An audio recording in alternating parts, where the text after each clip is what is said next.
The afternoon sun shimmered across the glass facade of the Bellwood Grand Hotel, a five-star establishment renowned for its perfection and prestige. Guests arrived in sleek cars, greeted by doormen in tailored uniforms, their gloved hands opening doors for people who radiated money. Amid this glamour, an elderly man slowly approached the entrance. His clothes were clean but old, his shoes slightly worn, and his white hair glistened softly under the light. He moved with the grace of someone who had known better days, holding a small brown envelope close to his chest. The receptionist's polite smile faltered the moment he stepped through the revolving doors. Her eyes scanned him quickly, not with curiosity but with silent judgment.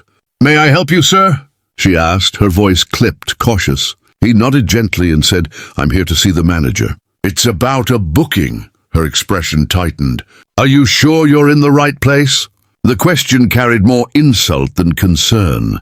The old man smiled faintly, as if used to such questions. "Yes," he said softly.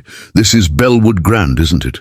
She nodded stiffly. "Indeed, sir. But may I ask who made the booking?" He looked down at the envelope in his hand, hesitant for a moment. "I believe it was made in my name," he replied. Her eyebrows lifted slightly. She turned to her computer, typing quickly, and then frowned. "I'm sorry, but I don't see any reservation under your name." The line behind him grew longer, impatient murmurs starting to ripple. A young couple sighed dramatically, rolling their eyes. The receptionist leaned forward and lowered her voice. "Sir, perhaps you might have mistaken this for another hotel." He smiled again, patient but clearly embarrassed. "No, my dear," he said quietly. "I received an invitation. Maybe if you check under Bellwood Trust Foundation, it might show up." Her face froze at the mention, but before she could respond, a tall, sharply dressed manager appeared. "What seems to be the problem here?" the manager asked in a tone dripping with superiority. The receptionist straightened quickly. "This gentleman claims he has a reservation, but I can't find it anywhere." The manager looked at the old man from head to toe, his eyes betraying disdain. "Sir, perhaps you've made a mistake," he said smoothly, but with clear irritation. "This is a luxury property, and we don't usually take walk-ins." The old man's lips trembled slightly, not from anger, but disappointment. "I assure you," he said calmly, "I was invited." He offered the brown envelope. The manager took it with obvious reluctance, tore it open, and scanned the letter inside. His smirk faltered for a brief second, but quickly returned. "This seems unusual," he muttered, "but I'm afraid we can't verify this without proper identification." The old man reached into his coat pocket and handed over an ID card. The manager barely glanced at it before handing it back. "I'm sorry, sir. This doesn't look legitimate. I'll have to ask you to leave." The room seemed to freeze. The receptionist looked uncomfortable but didn't speak. The guests waiting behind the old man began whispering, some shaking their heads in pity, others smirking at the sight. The old man stood still for a long moment, then said softly, "You should be careful how you treat people. Appearances can deceive." The manager laughed under his breath. "I'm sure they can, sir. But we have standards here." His words landed like a slap, sharp and cruel. The old man sighed and turned to leave, clutching the envelope once more. Just as he stepped toward the door, a small voice called from the corner. "Excuse me, sir." It was a young bellboy, no older than 20, who'd been silently watching the whole ordeal. "Sir, may I see that letter?" The manager snapped, "Stay out of this, Peter." But the old man, weary yet curious, handed it over. The bellboy unfolded the letter carefully, his eyes widening as he read. "Sir," the boy said, voice trembling slightly, "this is signed by Mr. Leonard Bellwood himself." The lobby went silent. Heads turned. The manager frowned. "That's impossible," he said sharply, snatching the letter back. But the Bellwood name was printed in gold, the company's seal embossed at the bottom. The old man remained quiet, his face calm, his eyes unreadable. "Mr. Bellwood personally invites you to our annual philanthropic dinner," the letter read. "We look forward to welcoming you and discussing our shared vision for community development." The manager's color drained from his face. This must be some mistake," he stammered. The old man looked at him gently. "Yes," he said softly, "there's been a mistake, but not mine. Without another word, he turned and walked out of the hotel, his steps steady, his back straight. The bellboy watched him go, feeling a sting of shame for something he hadn't even done. Outside, the old man stood for a moment, watching the streetlights flicker to life as evening settled in. He breathed deeply, the city air thick but freeing. He had seen arrogance many times before, but something about this humiliation burned differently. He had given years of his life to helping others, building schools, funding hospitals under a different name, but he had never needed anyone to recognize it. What hurt wasn't the rejection, it was the cruelty. As he walked toward the taxi stand, the bellboy ran after him, calling out, "Sir! Please wait!" The old man stopped and turned. The boy was panting, his uniform slightly rumpled. "I'm so sorry for how they treated you," he said, voice sincere. "It wasn't right." The old man smiled warmly. "You have nothing to apologize for, my boy," he said gently. "You saw what others refused to see. That's enough." He handed him a small card. "Keep this. One day you might understand." The card was plain white, with only a name printed in gold letters, Henry Whitmore. The boy didn't recognize it, but nodded politely. The old man entered a taxi and disappeared into the city's fading light. Inside the hotel, however, tension was brewing. The manager called a quick meeting in his office, pacing nervously. "We can't let this get out," he muttered to his assistant. "If anyone finds out we turned away a guest from the Bellwood Foundation, we're finished." The receptionist knocked hesitantly. "Sir, I think we might have made a serious mistake," she said. "What if he was someone important?" The manager glared. He was nobody, probably a scammer with fake documents. But even as he said it, doubt flickered in his eyes. Something about that name, Henry Whitmore, sounded uncomfortably familiar. The next morning, the Bellwood Grand's email inbox exploded.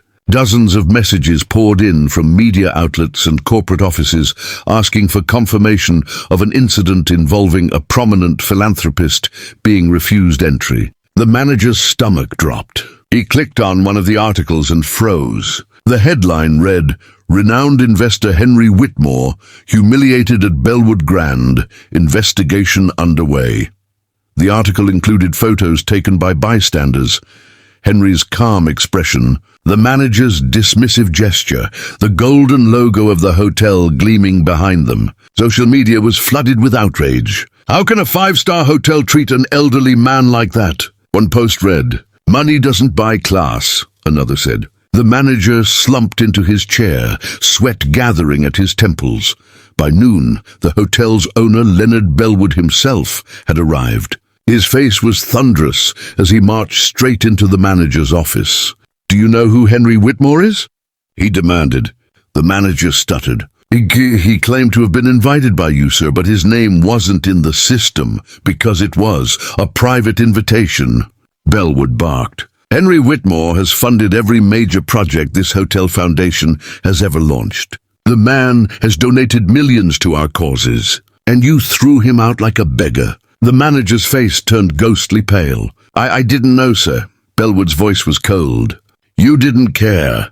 Bellwood demanded a full report and called an emergency staff meeting. The atmosphere was heavy as employees gathered, uncertain what was coming. The manager stood stiffly at the front, his usual confidence shattered. "We have embarrassed this institution," Bellwood said, his tone cutting through the silence. "We have forgotten that dignity cannot be judged by appearance."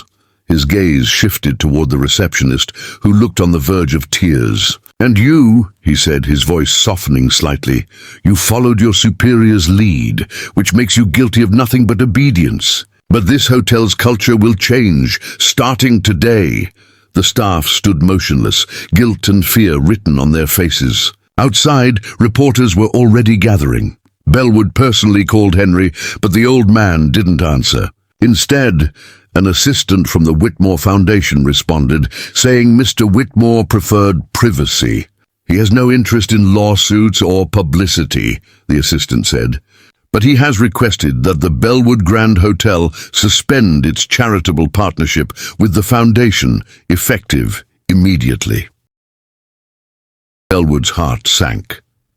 That partnership represented millions in funding and decades of goodwill. He tried reasoning, apologizing, even offering to visit in person, but the response was polite and firm. Mr. Whitmore believes lessons are best learned through consequences. Bellwood hung up the phone slowly, realizing the depth of the damage.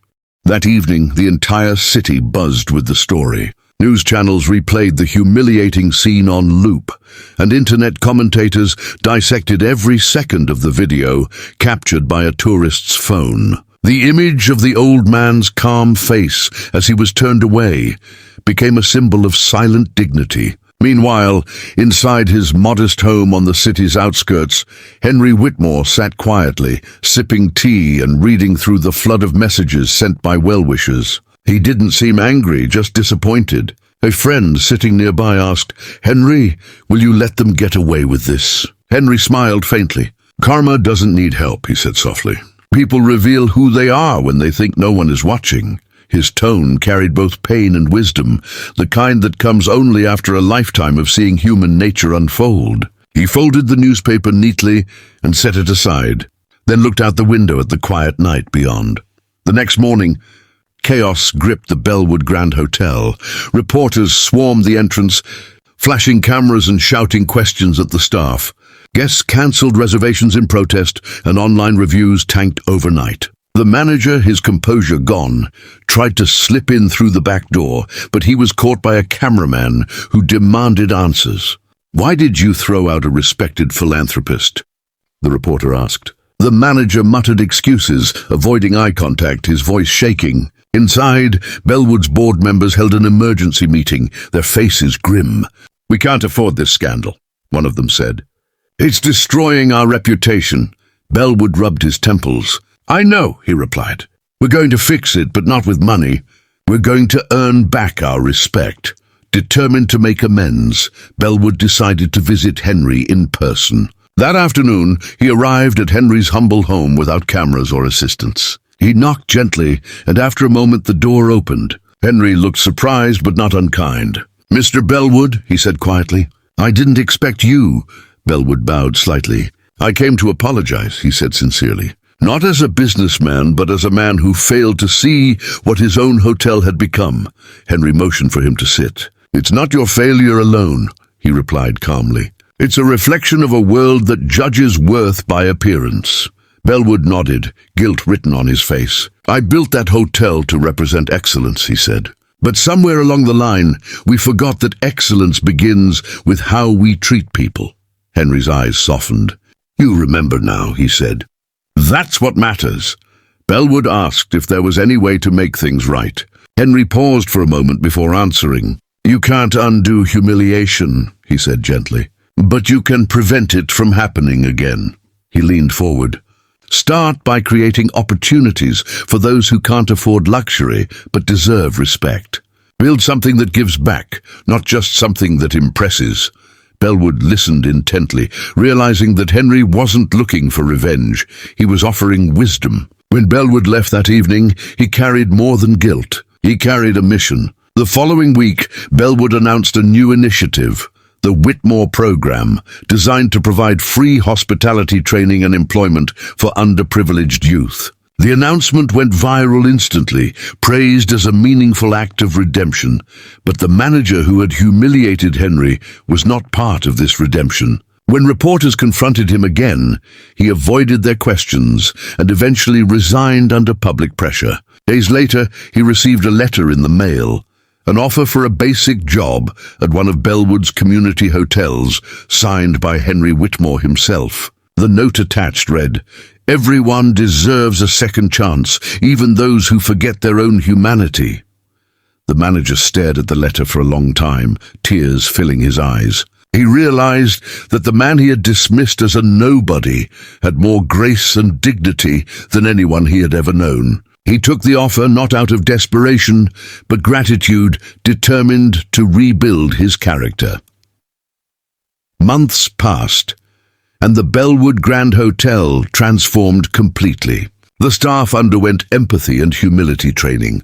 The decorum changed from pretentious to genuinely welcoming, and the atmosphere became warmer. Guests noticed the difference immediately. Bellwood often quoted Henry during meetings, saying, Respect is the most expensive luxury, and it costs nothing. The hotel regained its lost glory, but this time it was grounded in humanity rather than glamour. Meanwhile, Henry continued his charitable work quietly, never mentioning the incident again, though its lesson echoed far beyond the hotel's walls. One afternoon, nearly a year later, Henry returned to the Bellwood Grand, this time as an honored guest at a community event. The same receptionist who once doubted him was now the event coordinator, her demeanor humble and kind. When she saw him, she approached with genuine warmth. "Mr. Whitmore," she said softly, "I never forgot that day. I've changed because of you." Henry smiled kindly. "That's all the apology I ever needed," he said. As he walked through the lobby, staff members nodded respectfully and guests whispered in awe, recognizing the man whose quiet dignity had transformed an empire. During the ceremony, Bellwood took the stage and gestured toward Henry. "This man reminded us that greatness isn't measured in wealth, but in how we treat others," he said. The audience rose in applause. Henry stood, slightly embarrassed but smiling. "All I ever wanted," he said softly when the microphone was passed to him, "was for kindness to be as fashionable as luxury." The room fell silent, touched by his words. For the first time in years, Bellwood Grand wasn't just a symbol of prestige, it was a symbol of humility reborn. As the event ended, the manager who had once humiliated Henry approached him nervously. "Sir," he said, "I don't deserve your forgiveness." Henry looked at him calmly. "Forgiveness isn't deserved," he replied. "It's given." He extended his hand, and the man hesitated before shaking it, tears forming in his eyes. "Thank you," he whispered. Henry smiled faintly. "Don't thank me," he said. "Thank yourself for learning what truly matters." That night, as Henry walked out of the hotel, the city lights shimmered against the glass like stars scattered across the sky. The same revolving door he was once turned away from now opened for him with a quiet whoosh, the doorman bowing deeply. Henry paused for a moment, glancing around the bustling lobby filled with laughter, kindness, and warmth. He felt a deep peace settle over him. Karma, he thought, didn't strike back with anger.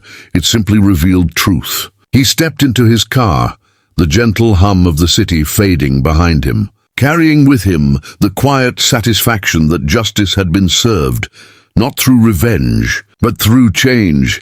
The story of the old man and the hotel became a legend told among staff and guests for years. New employees were trained with one rule, written on a plaque near the entrance. Treat every guest like they own the place, because one day they might. The plaque bore Henry Whitmore's name, and beneath it a quote engraved in gold: "Respect is not a favor, it's a reflection of who you are."